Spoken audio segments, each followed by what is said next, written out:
Après avoir évacué sa femme et ses enfants, Nick Pemberton était seul à la maison et faisait partie des quelques personnes restées dans son quartier d'Altadena lorsque les flammes ont atteint sa rue.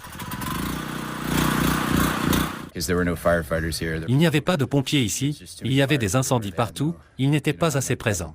Travaillant dans une entreprise de construction, Nick a eu la chance de pouvoir mettre la main sur une citerne d'eau avec un générateur. Nous avons au moins pu l'arrêter ici et lorsque les camions de pompiers sont arrivés sur Mar Vista, une rue plus loin, ils ont manqué d'eau parce que toutes les bouches d'incendie étaient inopérationnelles. Le pompier est venu nous demander l'eau de nos citernes que nous prenions dans les piscines.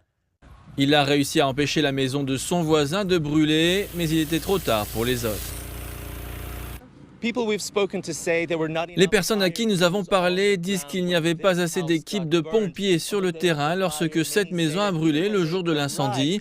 Et même lorsqu'elles sont arrivées, elles ont manqué d'eau, si bien que de nombreux habitants ont été abandonnés à leur sort.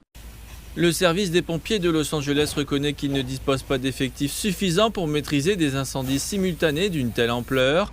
De plus, il est rapidement apparu que les réseaux d'eau de la ville n'étaient pas équipés pour fournir de tels volumes d'eau pendant plusieurs heures. La réalité, c'est que nos réseaux d'eau urbains ne sont pas conçus pour lutter contre les grands incendies ou pour éteindre des flancs de montagnes entiers en feu. Et nous avons, vous le savez, des événements d'une gravité sans précédent.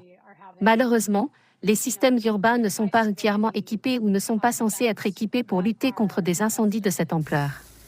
Alors que les équipes de pompiers s'efforcent de contenir les flammes actives ailleurs, des personnes comme Nick utilisent leurs propres moyens pour éteindre les braises qui sont arrivées à leur porte. Je n'ai jamais vu ça auparavant, ni entendu parler d'une pénurie d'eau.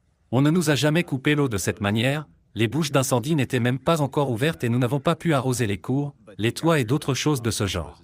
Mais Dieu merci, nous avons pu mettre les pompes dans les tuyaux et commencer à pomper l'eau des piscines. C'était incroyable. Tous les voisins qui avaient une piscine accouraient et disaient « Utilisez notre eau ». Incroyable.